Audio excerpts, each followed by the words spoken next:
Bismillahirrahmanirrahim. Assalamualaikum warahmatullahi wabarakatuh.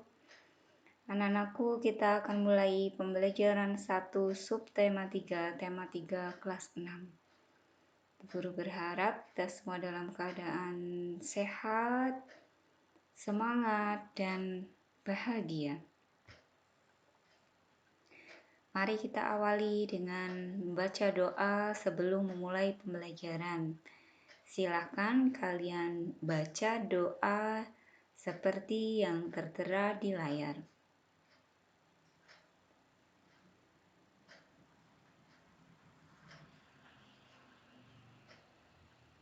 Alhamdulillahirrahmanirrahim.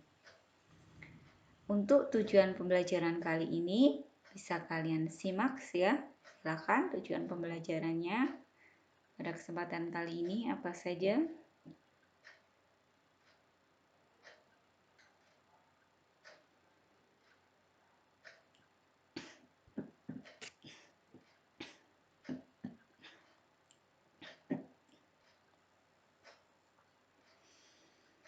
Pada pembelajaran 1 di subtema 3 ini kita akan bersama-sama menyimak bacaan tentang disiplin dan kerja keras awal dari sebuah inovasi yang cemerlang. Ada di halaman 44 LKS kalian sampai dengan halaman 47 ya. Kita akan belajar halaman 44 sampai 47. Bisa disimak ya. Profesor Dr. Ing Baharudin Yusuf Habibie adalah Presiden ketiga Republik Indonesia yang menjadi kebanggaan bangsa Indonesia. Beliau dilahirkan di Parepare, Sulawesi Selatan tanggal 25 Juni 1936.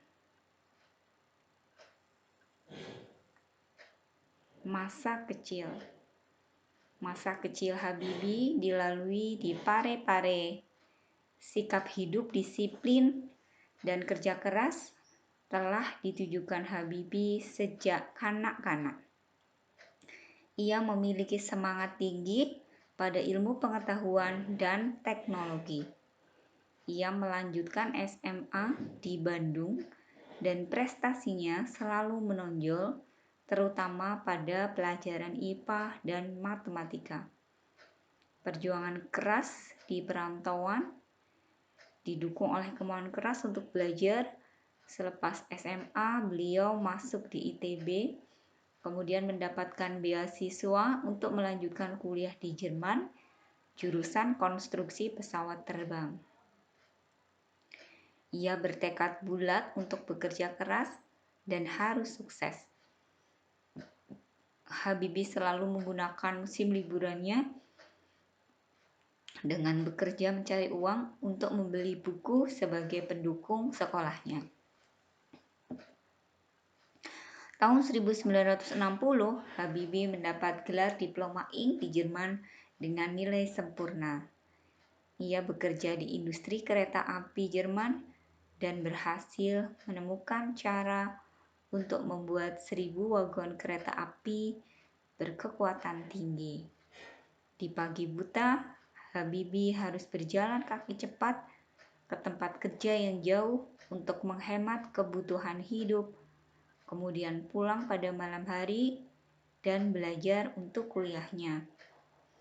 Tahun 1965, Habibie mendapat gelar Doktor Ingenier dengan nilai yang sangat sempurna. Buah dari kerja keras. Habibie kemudian bekerja di industri pesawat terbang Jerman.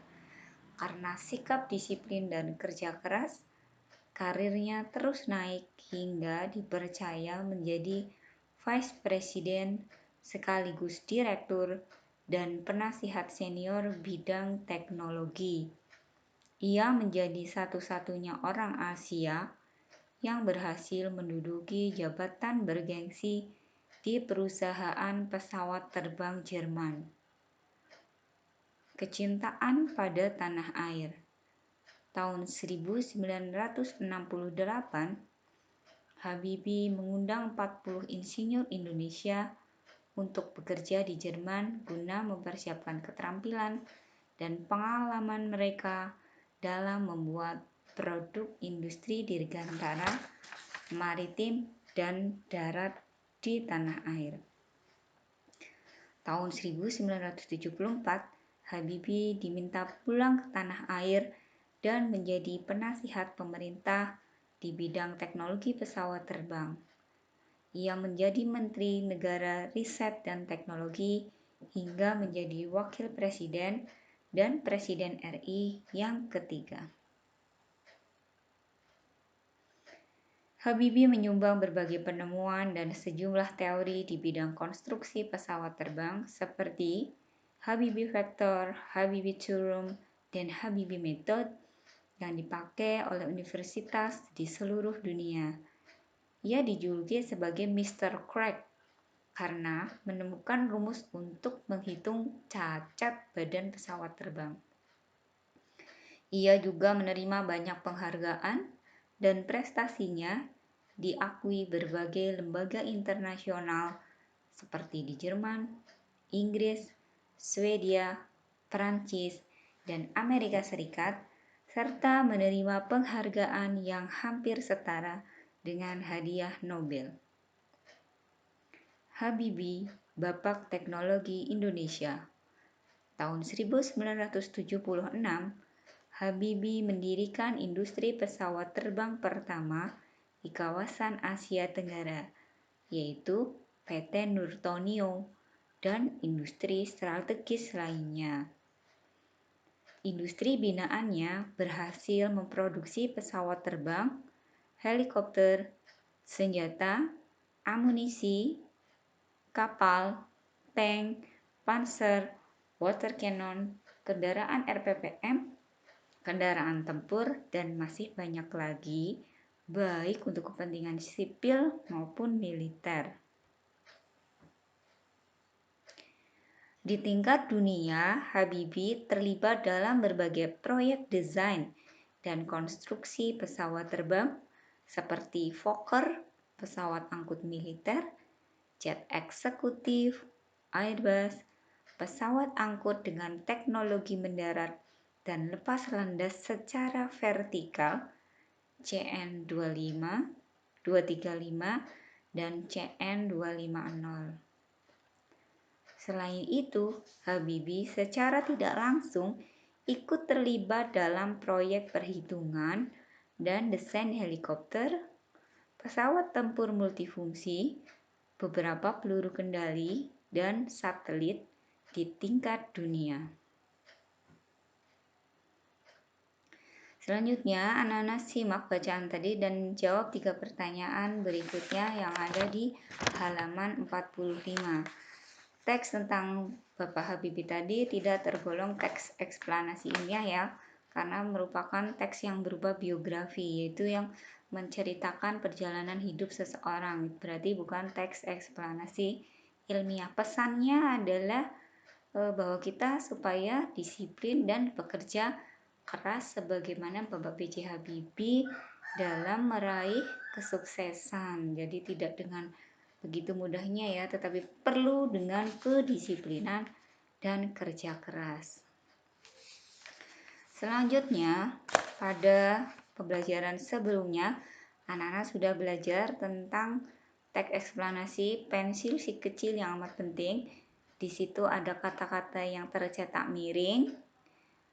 Tepatnya itu pensil si kecil yang amat penting itu ada di halaman 40 ya. Kalian bisa buka lagi, kalian salin kata-kata yang tercetak miring pada LKS kalian yang ada di halaman 46. Salin semuanya yang tercetak miring. Itu adalah contoh kata non baku.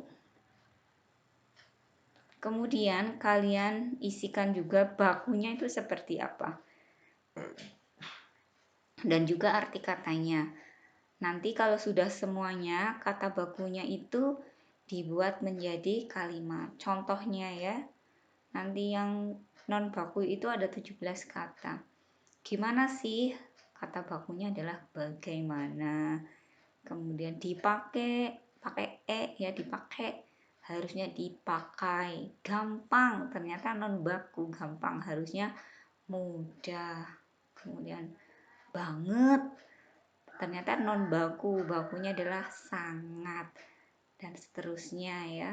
Kalian cermati, kalian tuliskan, kalian isikan ke tabel ya. Kemudian dibuat kalimatnya. Berikutnya ada gambar transportasi modern ya, ada pesawat, ada truk di situ. Pengaruhnya bagi masyarakat adalah dengan adanya transportasi modern, manusia dapat mengangkut barang maupun orang itu dalam jumlah yang banyak, dalam waktu yang singkat, dan jangkauan wilayah pengirimannya luas ya. Cepat, banyak, luas. Kalau alat transportasi tradisional terbatas ya, tidak bisa mengangkut orang atau barang dalam jumlah yang banyak, terusan lama, dan wilayah pengirimannya tidak bisa luas ataupun jauh, terbatas ya, hanya bisa yang dekat-dekat saja. Alat transportasi tradisional contohnya seperti becak, kemudian delman ya, pedati ya. Pedati mungkin sekarang sudah nggak ada ya, paling yang masih ada delman, becak itu sudah mulai tergeser ya. Nah, jadi perkembangan alat transportasi modern membuat kehidupan manusia semakin mudah dan perkembangannya semakin cepat, semakin maju. Mungkin itu saja yang dapat guru sampaikan, kurang lebihnya mohon maaf. Kita baca alhamdulillah bersama-sama, baca hamdalah bersama. Alhamdulillahirrabbilalamin. Wassalamualaikum warahmatullahi wabarakatuh.